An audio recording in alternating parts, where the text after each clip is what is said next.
नमस्कार. आरोग्य टिप्स. बऱ्याच लोकांना आता भूक न लागणे, पोटफुगी होणे ही समस्या दिसून येत आहे. तर भूक न लागणे यावर आपण काही उपाय सांगणार आहे. याचे सामान्य लक्षणे काही जे तोंडाला चव नसणे, खायची इच्छा न होणे आणि थोडेसे खाऊनही पोट जड होणे, पोट भरल्यासारखे वाटणे, भूक न लागणे याची अशी सामान्य लक्षणे दिसून येतात. तर अशा लोकांनी काय खायला पाहिजे? तर साळी असतं आपल्या तांदळाच्या साळीच्या लाह्या करून खायच्या.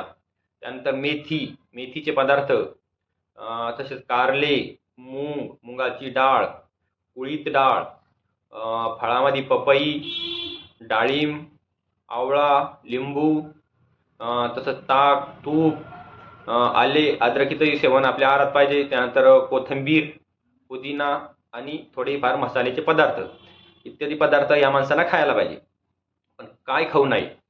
त्यांनी चणे, उडीद डाळ, चवळीची डाळ, पावटा, केळी, दही, चिंच, सीताफळ, साबुदाणा, रताळे, जड मिठाई असलेले आणि तळलेले पदार्थ आणि थंड पाणी इत्यादी खाऊ नये, हे लक्षात असू द्या. तर याच्यावर काय उपचार आहेत?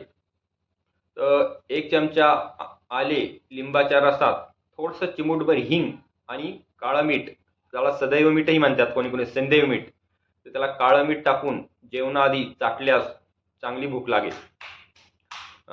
जेवताना भाताच्या पहिल्या घासाबरोबर हिंग, मिरे, जिरे, ओवा आणि काळं मीठ एकत्र करून तयार केलेले पाव चमचे चूर्ण घ्यावे, जेणेकरून खाल्लेलं पचन होऊन चांगली भूक लागेल. तर यासाठी काही पूरक उपचार सांगतो. जेवणाच्या अगोदर आल्याचा एक छोटासा तुकडा किंचित त्याला काळं मीठ लावून ते खावे. तसंच जेवताना पुदिना, आले, लसूण याची चटणी जेवणाबरोबर तोंडी लावायला खायची. हे खाल्ल्यास तोंडाला चव येऊन माणसाला भूक लागते. दररोजच्या जेवणात लिंबू खाल्ल्यास पचन सुधारते व भूक लागते. त्यामुळे थोडासा लिंबू दररोजच्या जेवणात ठेवायचा आहे. तसेच तोंड कडू होऊन खायची इच्छा जर होत नसेल तर 3-4 आमसुले 1 कपभर पाण्यात 10-15 मिनटं भिजत घालावेत व नंतर ते कुस्करून गाळून घ्यावे. तसंच पाण्यात चिमूटभर जिरेपूड टाकून ते गोट गोट प्यावे, जेणेकरून माणसाला भूक लागेल आणि पोटात झालेला गॅस निघून जाईल. तर दीर्घकालीन उपचार म्हणजे जेवणानंतर 1 वाटी ताक, चिमूटभर हिंग, जिरे व काळं मीठ टाकून ते प्यावे. हा उपचार दीर्घकालीन करण्यासाठी आहे. त्यामुळे आपले आरोग्य सुधारत चालेल. थोडंसं तीव्र आचेवर म्हणजे बराच वेळ उकळलेले पाणी प्यावे. गरम पाणी पिणे अधिक फायद्याचे ठरते. जेवणाच्या अगोदर पाणी पिणे शक्यतो टाळावे आणि दिवसा झोपू नये. नियमित योगासने, चालणे असा सौम्य व्यायाम करावा.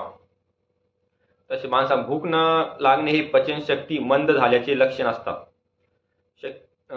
त्यामुळे हलका फुलका भाजी, मुगाचे काढण, ताक असा साधा आहार काही दिवस ठेवावा. सहज काही उपलब्ध असलेले औषध म्हणजे संतुलन अन्नयोग टॅबलेट हे घ्यावे. संतुलन अग्नी सिरप, हिंगवाष्टक चूर्ण इत्यादी ते नियमितपणे घेत राहावे. याने नक्कीच आराम पडेल आणि भूक लागून चांगलं जेवण जाईल.